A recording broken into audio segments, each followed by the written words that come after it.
네, 우리 지난 시간에 배웠던 내용을 간단하게 복습해 볼게요. 지난 시간에 뭘 배웠냐면 뉴런이 있어요. 그런데 이 뉴런이 자극을 받지 않고 쉬고 있는 상태로 있을 때 이런 상태의 뉴런을 어떤 상태의 뉴런이라고 했었냐면 분극 상태의 뉴런이다 라고 했었죠.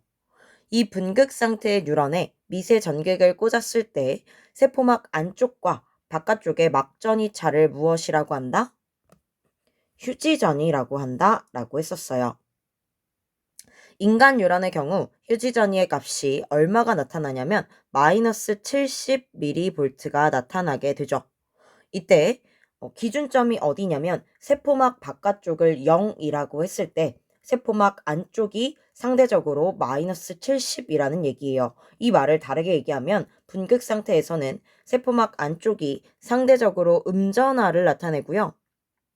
반대로 세포막 바깥쪽은 양전하를 나타내고 있다라는 뜻이 되겠죠. 그래서 분극 상태에서는 세포막 안쪽이 음전하, 그리고 세포막 바깥쪽이 상대적으로 양전하를 나타내게 됩니다.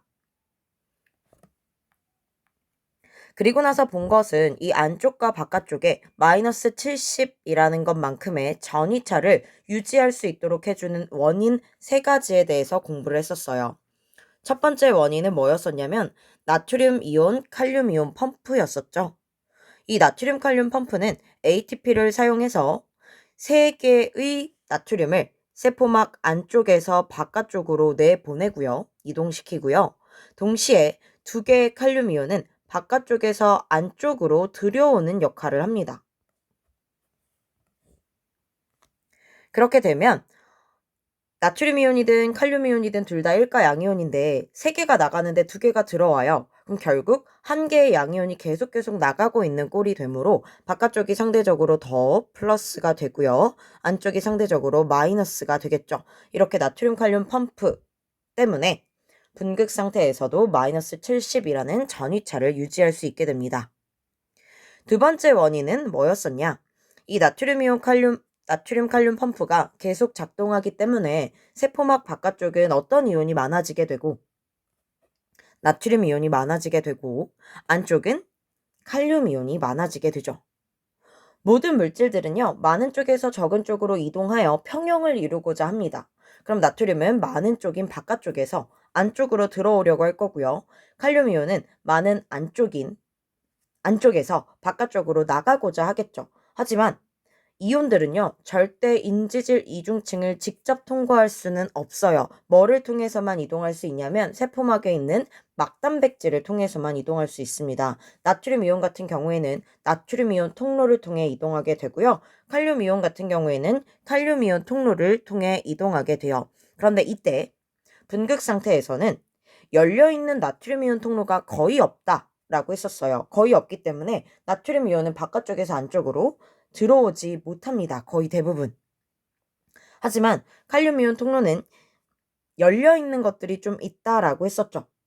대부분 닫혀 있지만 열려있는 칼륨 통로가 존재합니다. 그러면 칼륨 이온은 자꾸 삐질삐질 안쪽에서 바깥쪽으로 나갈 수 있게 될 거예요. 칼륨 이온, 양이온이 계속 밖으로 나갈 수 있다 보니 바깥쪽이 더 구조가 됩니다. 이렇게 이온의 투과도 차이가 휴지전이 마이너스 70을 유지하도록 하는데 기여하는 두 번째 원인이었어요. 세 번째 원인은 뭐가 있었냐면 아싸리 안쪽에 세포막 안쪽에 음전하를 띤 단백질들이 존재한다라고 했었죠. 이 음전하를 띠고 있는 단백질들 때문에 세포막 안쪽이 더욱 음전하를 나타내게 되고 바깥쪽은 양전하를 나타내게 됩니다. 자, 이게 지난 시간까지 공부했던 내용인데요. 오늘부터는 드디어 이 뉴런에 자극이 오게 되면 어떤 변화가 일어나는지 공부해 볼게요. 지금까지는 뉴런이 자극을 받지 않았을 때를 본 거고 이제부터 뉴런에게 자극이 주어졌을 때 어떤 변화가 일어나는지 공부를 해볼 거예요. 자, 뉴런에게 자극이 주어지게 되면 지금까지 입을 꽉 닫고 있던 이온 통로가 입을 열게 됩니다. 분극 상태일 때 입을 꽉 다물고 있었던 이온 통로가 어떤 통로였죠? 나트륨 이온 통로였었죠. 이 나트륨 이온 통로가 자극이 오게 되면 열리게 됩니다. 나트륨 이온 통로가 열리면 그 통로를 따라 나트륨이 이동할 거예요. 근데 나트륨은 어느 쪽에 많았죠? 바깥쪽에 많았죠. 세포막 바깥쪽에 많았어요. 많은 바깥쪽에서 안쪽으로 들어오게 됩니다. 플러스 전하를 가진 애가 세포막 안쪽으로 들어오니까 안쪽과 바깥쪽의 막전이 차가 줄어들게 될 거예요. 무슨 뜻이냐면 상대적으로 안쪽의 막전이가 마이너스 70이 아니라 뭐 마이너스 65, 마이너스 60 이런 식으로 막전이가 바깥쪽이랑 차이가 덜 나게 된다라는 뜻이 되겠죠. 자, 그럼 자극이 주어지게 되면 분극 상태를 벗어나게 되네요. 휴지전이 값을 벗어났으니까. 이러한 상태를 뭐라 부르냐? 분극을 벗어났다라고 하여 탈분극이라고 합니다. 정리하면 뉴런은 자극을 받으면 분극 상태에서 벗어나 탈분극 되게 된다라고 정리하시면 되겠어요. 이때 주어지는 자극은요. 역치 미만의 자극이 주어질 수도 있고요. 역치 이상의 자극이 주어질 수도 있습니다. 여기서 역치란 무엇인지 용어에 대해서 정의를 한번 해보도록 할게요. 좀 안 좋은 예시긴 한데요. 설명하기가 편해서 그냥 이 예시를 사용하도록 하겠습니다. 너네가 만약에 뿅뿅이란 아이를 놀려. 그런데 매일마다 조금씩 강도를 높여가면서 놀린다고 생각해봐. 자, 처음에는요. 뿅뿅이가 화를 안 내. 그러다가 너네가 조금씩 강도를 높여가면서 놀리게 되면 어느 순간 뿅뿅이가 확 폭발을 해버려요. 뭐를 넘은 거냐면 뿅뿅이가 참을 수 있는 선을 넘어버린 거죠. 이렇게 각각의 뉴런에게는 폭발하게 되는 선이 있는데 이것을 역치라고 합니다. 즉 역치 미만의 자극이 주어지게 되면 뉴런은 화가 나지 않아요. 하지만 역치 이상의 자극이 주어지게 되면 뉴런은 폭발적으로 화를 내게 됩니다. 이게 무슨 말인지 이 그래프에다가 정리를 한번 해보도록 할게요. 이 그래프는 시간에 따른 막전위를 나타낸 그래프인데요. 이 화살표가 지금 체크한 이 화살표가 자극이 주어졌을 때를 말한다고 보시면 되겠어요. 자극이 주어졌을 때를 말해요. 그러면 화살표 이전에는 아직 자극이 주어지기 전이니까 어떤 상태를 유지하고 있을 거냐면 휴지전이 상태, 분극 상태를 유지하고 있겠죠. 마이너스 70을 이렇게 유지하고 있을 거예요. 그러다 화살표 지점에서 자극이 주어지게 됩니다. 근데 이때 만약 역치 미만의 자극이 주어졌다라고 생각해 볼게요. 어쨌든 자극이기 때문에 그 부위에 있는 나트륨 통로가 열리게 됩니다. 그래서 나트륨이 유입이 되게 돼요. 그럼 막전이가 마이너스 65, 마이너스 60 이런 식으로 막전이가 오르겠죠. 하지만 역치 미만의 자극이기 때문에 이 전위가 역치 전위라는 값에는 도달하지 못하고 다시 휴지전이 상태로 돌아가게 됩니다. 이게 역치 미만의 자극이 주어졌을 때예요. 그럼 지금부터 본격적으로 역치 이상의 자극이 주어졌을 때를 보도록 할게요. 마찬가지로 자극이 주어지기 전에는 휴지전이 상태를 유지하고 있겠죠. 그러다가 화살표 지점에서 역치 이상의 자극이 주어지게 됩니다. 역치 이상의 자극이 주어지게 되면 어떻게 되냐? 나트륨 이온 통로가 열리면서 나트륨이 유입되게 돼요. 그럼 마이너스 65, 60 이런 식으로 가다가 어디까지 가게 되냐면 역치전위라는 값을 찍게 됩니다. 이 역치전위를 찍은 순간 어떤 일이 일어나게 되냐면 그 자극 부위에 있는 나트륨 이온 통로가 우다다다닥 미친 듯이 열리게 돼요. 미친 듯이 나트륨 통로가 열리기 시작하면 나트륨이 폭발적으로 움직이기 시작합니다. 나트륨은 세포막 바깥쪽에 많기 때문에 밖에서 안으로 나트륨이 미친 듯이 폭발적으로 유입되기 시작하는 거죠. 플러스를 가진 양이온이 순식간에 미친 듯이 들어오니까 막전이는 어떻게 되냐면 세포막 안쪽이 오히려 양전하를 띌 때까지 막전이가 급상승하게 됩니다. 인간 뉴런의 경우에 어느 정도까지 급상승을 하게 되냐면 0을 지나 플러스 30 또는 플러스 35 정도까지 막전이가 치솟게 돼요. 이렇게 막전이가 플러스 30이나 35 정도까지 치솟게 되는 현상을 뭐가 유발되었다라는 표현을 쓰냐면 휴지 활동 전이가 유발되었다라는 표현을 씁니다.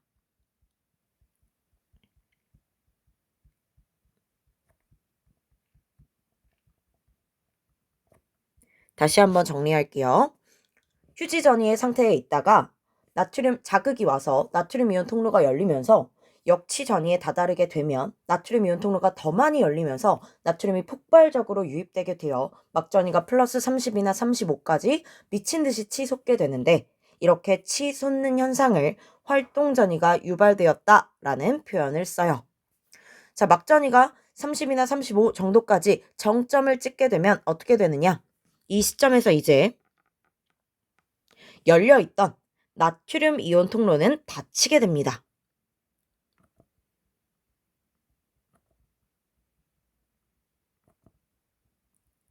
그리고 나서 어떤 통로가 열리기 시작하냐면 칼륨 이온 통로가 열리기 시작해요.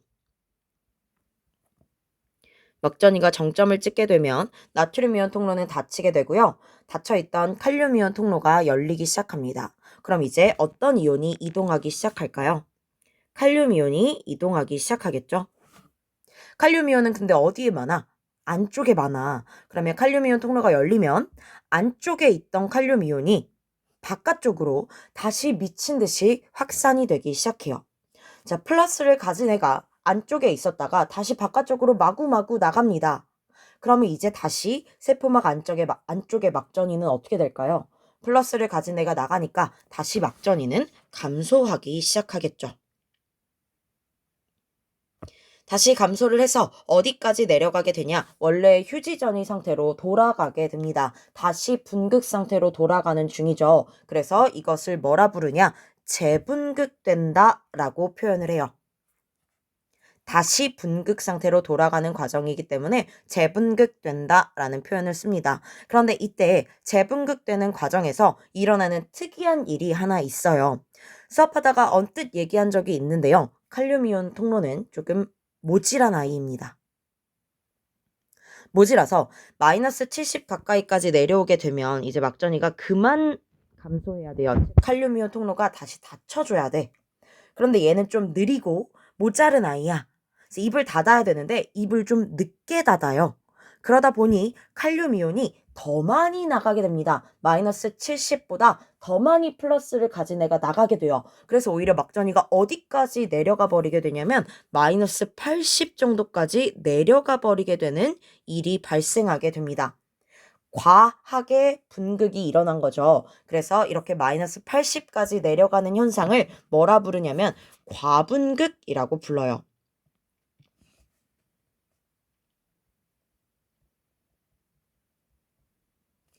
재분극되는 과정에서 칼륨이온 통로가 느리게 문이 닫히다 보니 과분극되는 현상이 나타나게 되죠.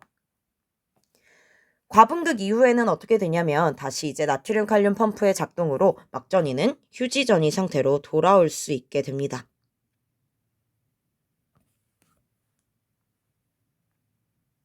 자, 그럼 이 그림에다가 필요한 내용들을 쭉 한번 정리해 볼게요. 자극이 주어지기 전 화살표 이전 부분, 이 부분이죠. 이 부분은 지금 뉴런이 어떤 상태에 있냐면 분극 상태예요. 휴지 전이를 유지하고 있죠. 이 휴지 전이를 유지하는 세 가지 원인 알아야 된다라고 했었어요. 자, 그 다음에 역치 이상의 자극이 주어지게 됩니다. 그럼 역치 이상의 자극이 주어지게 되면 무슨 통로가 열리기 시작하죠? 네, 나트륨 이온 통로가 열리기 시작하죠. 나트륨 이온 통로가 열려서 나트륨이 밖에서 안으로 확산되기 시작합니다. 그러다가 역치 전이를 넘게 되면 더 많은 나트륨 통로가 열리게 되고요. 더 많은 나트륨 이온이 폭발적으로 들어오면서 막전이가 오히려 플러스 35 정도까지 치솟게 되는데 이것을 활동전이가 유발된다라고 얘기한다라고 했었어요. 자, 막전이가 정점을 찍게 되면 이제 이 시점에서 나트륨 이온 통로는 닫히게 되고 칼륨 이온 통로가 열리게 되죠. 그러면 칼륨 이온이 밖에서 안으로 확산되기 시작합니다. 하늘색 그래프 부분은 칼륨 이온 통로가 열려서 칼륨이 안에서 밖으로 확산되는 부분이죠. 재분극이 일어나고 있는 중입니다. 근데 이 칼륨 이온 통로는 느리고 모자란 아이이기 때문에 통로를 느리게 닫게 되고 그 결과 재분극되는 과정에서 과분극이 일어나게 된다라고 했었어요. 그리고 과분극이 일어난 이후에는 나트륨 칼륨 펌프의 작동으로 다시 휴지전이 상태를 유지할 수 있다라고 했었습니다. 이 막전이 변화 그래프는요, 너무너무 중요한 그래프예요. 그러니까 꼭 잘 알고 있어야 합니다. 자, 여기서 질문 2가지만 해볼 텐데요. 어떤 질문이냐면 첫 번째 질문은 휴지 전이의 값은 얼마인가? 라고 물어본다면 뭐라고 답변하면 될까요? 마이너스 70mV입니다. 라고 답변하시면 되겠죠. 휴지 전이는 쉬고 있을 때의 밖과 안의 전위차이므로 이 그래프의 값을 그대로 읽어주시면 돼요. 자, 두 번째 질문 해볼게요. 두 번째 질문은 뭐냐면 이 그래프에서 활동 전위의 크기는 얼마일까요?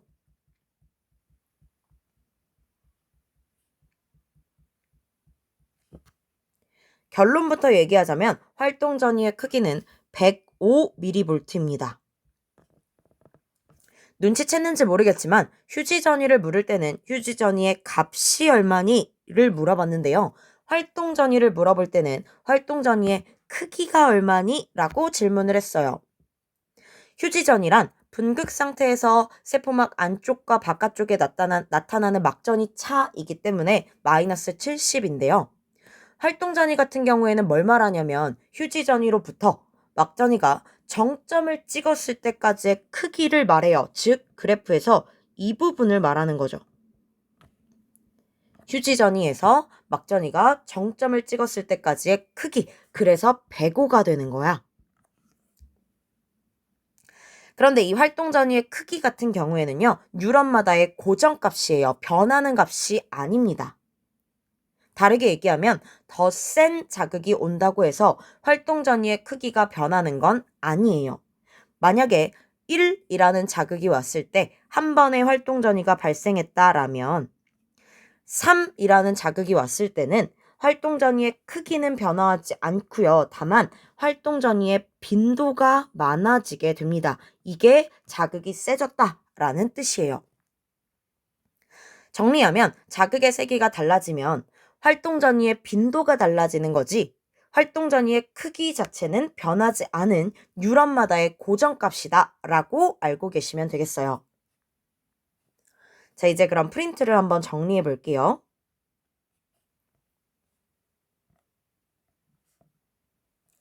프린트 26페이지 정리하도록 하겠습니다. 뉴런이 자극을 받게 되면 뉴런 세포막에 있는 뭐의 일부가 열려 나트륨 이온 통로의 일부가 열려요. 그래서 뭐가 유입되냐면 나트륨이 유입되게 됩니다. 그럼 막전위가 마이너스 70이 아니라 마이너스 65, 마이너스 60 이런 식으로 분극 상태를 벗어나게 되죠. 이렇게 분극 상태를 벗어난 것을 탈분극이라고 했었어요. 이때 자극은 역치 미만의 자극일 수도 있고 역치 이상의 자극일 수도 있는데요. 만약 역치 미만의 자극이 주어졌다면 그 탈분극이 역치 전위에는 도달하지 못해요. 그래서 더 이상 탈분극이 진행되지 않고 소멸하여서 휴지 전위 상태로 돌아가게 됩니다. 근데 만약에 역치 이상의 자극이 주어지게 되면 역치 전위에 도달하게 되고요. 역치 전위에 도달하는 순간 뭐가 더 폭발적으로 열리게 돼? 나트륨 이온 통로가 폭발적으로 열리게 돼요. 그래서 나트륨의 급격한 유입이 일어나게 됩니다. 그래서 순간적으로 세포막 안쪽이 오히려 양전하가 나타나게 되고 오히려 세포막 바깥쪽이 음전하를 나타내게 되는 현상이 일어나게 돼요. 막전이가 급상승하는 거죠. 이렇게 막전이가 급상승하는 것을 뭐가 유발되었다라고 표현하냐면 활동전이가 유발되었다라고 합니다. 유발이라는 단어는 쓰셔도 되고 안 쓰셔도 돼요. 막전이가 정점에 이르게 되면 이제 뭐는 닫혀요? 나트륨 이온 통로는 닫혀요. 그리고 뭐가 열려? 칼륨 이온 통로가 열려. 그래서 뭐가 이동해? 칼륨 이온이 이동해. 어디에서 어디로? 안에서 밖으로. 플러스를 가진 애가 다시 밖으로 나가니까 세포막 안쪽은 다시 음전화가 되죠. 이러한 현상을 다시 분극 상태로 돌아간다 라고 하여 재분극이라고 합니다. 그런데 이 재분극이 일어나는 과정에서 칼륨이온 통로가 문을 느리게 닫아 칼륨이온이 더 많이 나가게 되는 과분극이 나타나기도 해요. 과분극이 된 이후에는 나트륨 칼륨 펌프의 작동으로 계속 작동을 하면서 다시 휴지 전이 상태로 돌아올 수 있게 됩니다. 이게 자극이 주어졌을 때 나타나는 하나의 사이클이라고 보시면 돼요. 분극 상태에 있다가 탈분극, 그 다음에 재분극, 과분극, 원래의 다시 분극, 이런 식으로 이 하나의 사이클을 돌게 됩니다. 프린트 아래쪽에 보면 흥분의 전도 과정에서 막전이 변화 나와 있는데요. 이 부분에 아까 PPT에서 정리했던 내용들을 기록해 놓으시면 되겠어요. 근데 이 막전이 변화 그래프는 너무너무 중요하니까 잘 알고 있어야 한다 라고 했었죠. 자, 그럼 다시 수업으로 돌아가도록 할게요. 지금까지 어떤 내용을 봤냐? 뉴런의 한 지점에 자극이 주어졌을 때 그 지점에서 나타나는 변화를 봤어요.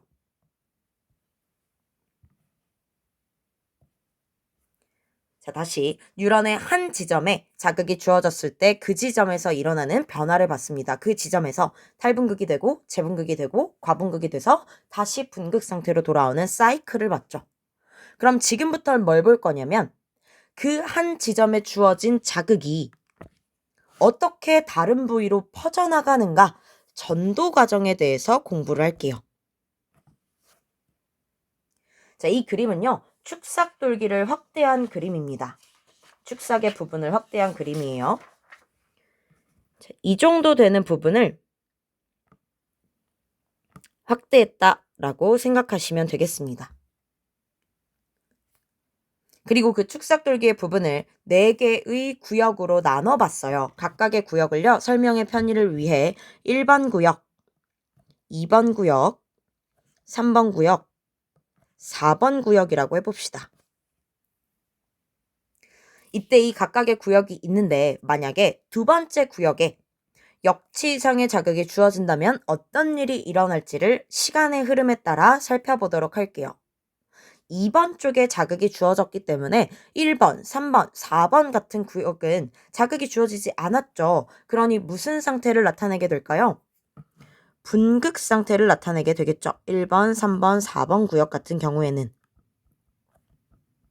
분극 상태를 나타낸다는 뜻은 세포막 안쪽이 상대적으로 음전화이고 세포막 바깥쪽이 양전화를 나타낸다라는 뜻이에요. 1번, 3번, 4번 구역 모두 동일합니다.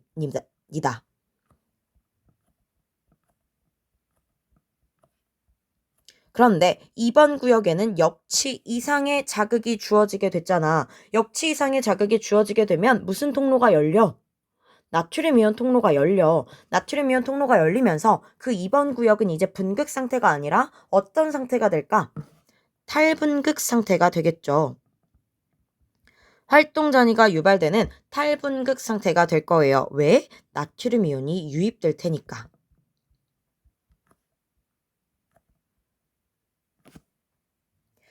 자, 그러면 이 2번 구역으로 들어온 나트륨 이온이 어떻게 되냐면 여기서부터가 좀 중요해요.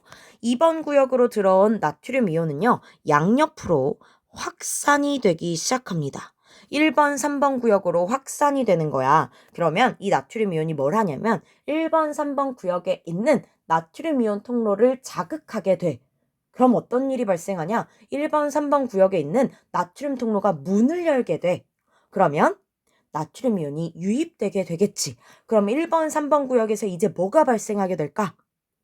탈분극이 발생하게 되는 거죠. 그래서 시간이 조금 흐른 후 어떤 일이 일어나게 되는지 아래쪽 그래프에다가 정리를 한번 해볼게요. 2번 구역으로 들어온 나트륨은 양옆으로 확산되게 되어 1번, 3번 구역에 있는 나트륨 이온 통로를 자극하게 되고 그 나트륨 이온 통로가 열리면서 나트륨이 유입되기 시작합니다. 그럼 나트륨이 유입되게 되면 1번, 3번 구역은 더 이상 분극 상태가 아니라 탈분극 상태가 되는 거죠.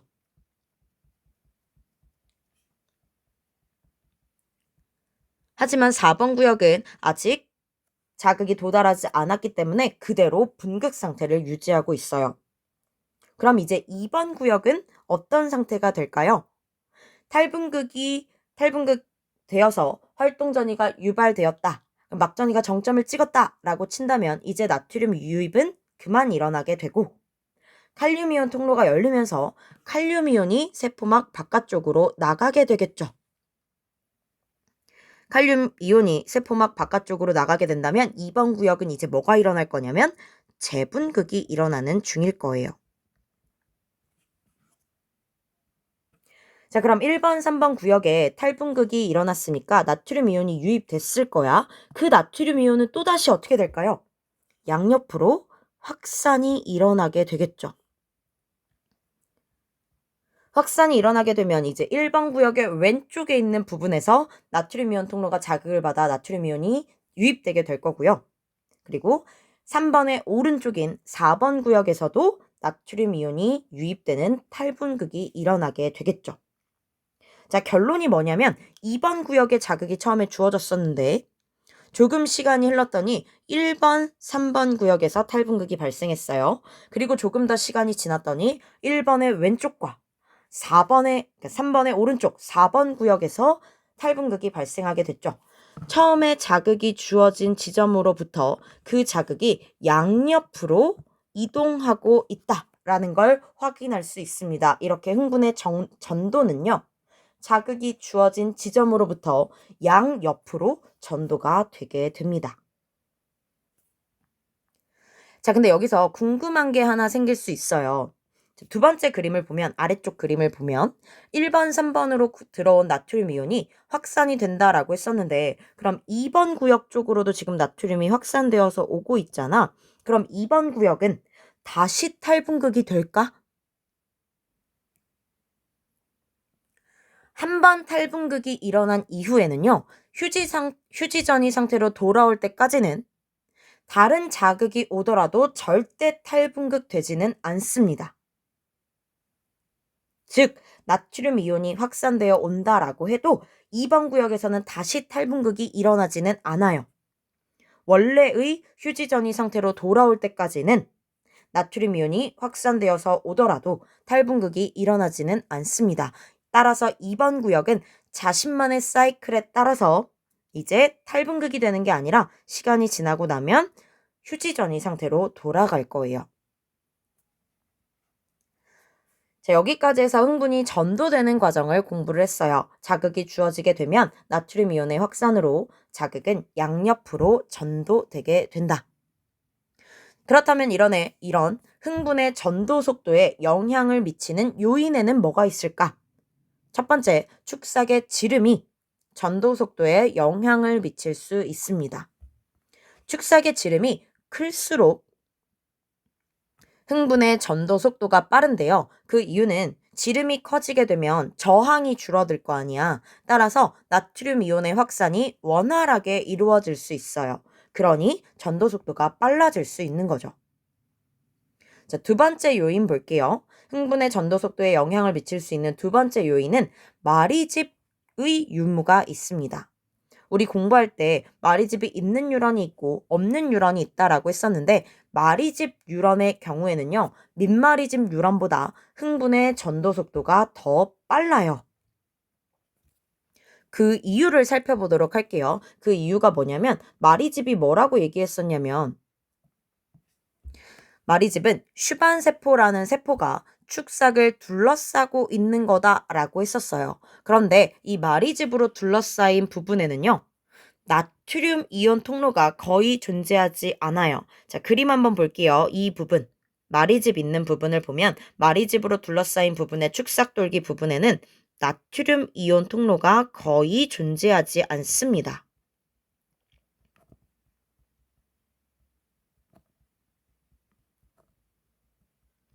이게 무슨 말이냐면 나트륨 이온이 확산되어 온다라고 해도 자극할 수 있는 나트륨 통로가 없어서 그냥 이 지점을 지나간다라는 얘기예요. 그러면 나트륨이 계속 확산되어 가다가 랑비의 결절 쪽에 있는 나트륨 통로를 자극하게 되는 거죠. 결국에는 마리즘 뉴런에서는 활동전이가 어디에서만 발생하게 되는 꼴이냐면 랑비의 결절에서만 발생하게 되는 꼴이 되는 거야. 왜냐면 마리집이 있는 부위에는 나트륨 이온 통로가 거의 존재하지 않으니까 그 부위는 나트륨이 그냥 확산돼서 지나가는 거지. 자, 그래서 랑비의 결절에서만 활동전이가 발생하기 때문에 그 활동전이가 표시되는 부분을 표시해서 보면 랑비의 결절에서만 흥분의 전도가 일어나고 있어.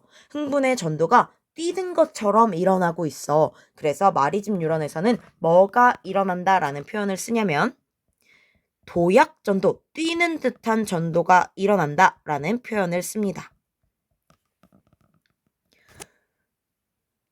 모든 지점에서 활동전이가 발생하는 것보다 랑비의 결절에서만 활동전이가 발생하는 게 전도 속도가 더 빠를 거 아니야. 그러다 보니 마리즘 뉴런의 흥분 전도 속도가 민마리즘 뉴런의 흥분 전도 속도보다 빨라질 수밖에 없어요. 앞으로 마리집의 역할을 뭐라고 표현할 거냐면 마리집은 절연체 역할을 한다라는 표현을 쓸 예정입니다. 여기서 절연체란 전기가 흐르는 것을 막아주는 역할을 하는 거죠. 나트륨 이온 통로가 거의 존재하지 않아서 활동 전위가 발생하지 않기 때문에 절연체의 역할을 한다라는 표현을 쓸 거예요. 마리집 뉴런에서는 활동 전이가 마리집에서는 발생하지 않고 랑비의 결절에서만 발생한다라는 걸 꼭 알고 계셔야 합니다. 자, 여기까지 해서 흥분의 전도와 관련된 개념은 정리가 끝났어요. 자, 그럼 프린트 또 한번 정리해 보도록 할게요. 활동 전이의 전도 과정은 아까 PPT에 그렸던 내용들을 여러분이 필기해 놓으시면 되겠습니다. 결론은 한 지점에 자극이 주어지게 되면 나트륨 이온의 확산으로 흥분의 전도는 양옆으로 일어나게 된다라는 게 결론이에요. 자, 그 다음으로 내려가서 보면 흥분의 전도 속도에 영향을 주는 요인을 정리해봐라 라고 되어 있죠. 첫 번째는 축삭의 지름이었습니다. 축삭의 지름이 클수록 흥분의 전도 속도가 빨랐죠. 두 번째 요인은 마리집의 윤무가 있었어요. 마리집 뉴런이 민마리집 뉴런보다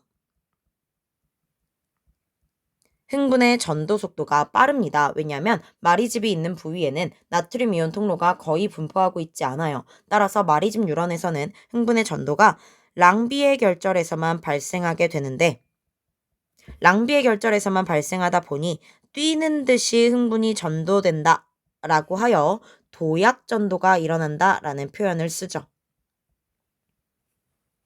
걷는 것보다 뛰는 게 좀 더 빠르잖아. 그래서 도약 전도가 일어나게 되면 흥분의 전도 속도가 빨라지게 됩니다. 자, 우리 흥분의 전도에 대해서 공부가 끝났으니까 흥분의 전도에 관련된 동영상을 하나 보도록 할게요. 지금까지 배웠던 내용들을 총정리하는 동영상이다라고 생각하시면 되는데요. 영어로 나올 거예요. 그래서 영어 듣기 할 겸 열심히 한번 들어보시기 바랍니다. How does the pain you experience when you burn your hand result so quickly in an action by your muscles? Many animals respond to environmental stimuli using specialized cells called neurons. A stimulus is detected by sensory receptors, and the body responds through motor effectors. These cells working together allow you to respond very quickly to threats. When you touch something hot, heat receptors of a sensory neuron detect the stimuli and send the information of heat to an interneuron in your central nervous system. From there, a motor neuron sends a response from your central nervous system to the skeletal muscles in your arm, causing them to contract and pull your hand away. 자, 그림 보면 지금 감각뉴런, 연합뉴런, 운동뉴런이 나와 있어요. 감각뉴런은 신경세포체가 독특한 위치에 있다라는 거 알고 계셔야 합니다. Fundamental process of neural transmission that underlies this action occurs in all neurons of the body. Neurons transmit this information through changes in the electrical potential of the membrane by the movement of ions across the membrane. An electrochemical gradient governs the movement of these ions. 지금 왼쪽에 보이는 파란색 단백질이 나트륨 칼륨 펌프예요.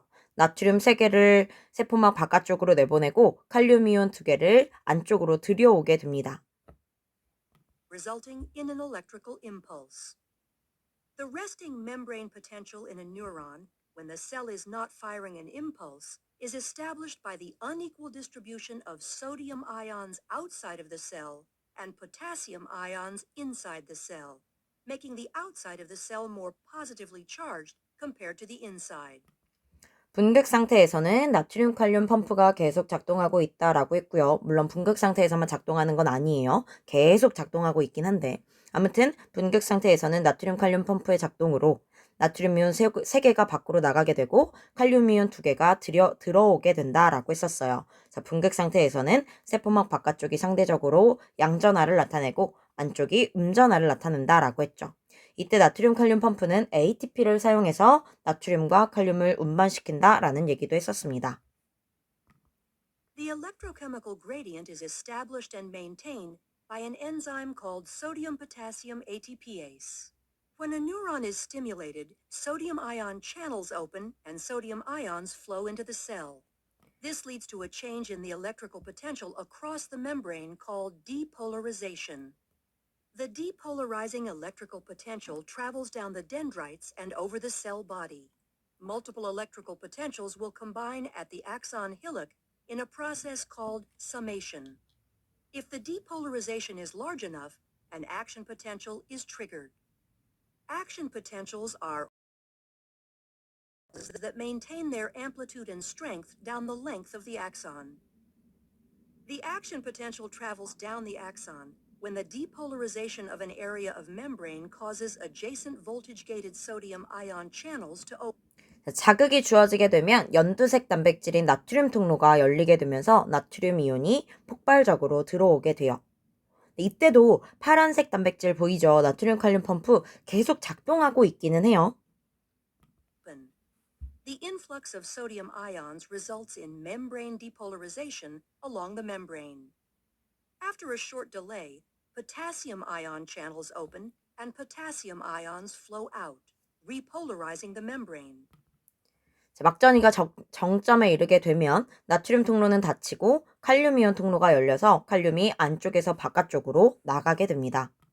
For the neuron to fire again, the resting membrane potential needs to be reestablished. Sodium potassium ATPase is used to move sodium and potassium ions against their concentration gradients, reestablishing the resting membrane potential.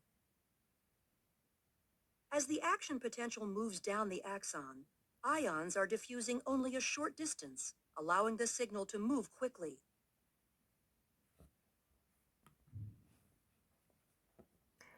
자, 그래서 여기까지 해서 동영상까지 공부를 했고요. 다음 시간에는 이제 흥분의 전달 과정을 공부할 거예요. 전달이란 뉴런과 뉴런 사이에서 자극이 이동하는 것을 전달이라고 하잖아. 그 전달 과정에 대해서도 공부를 한번 해보도록 할게요.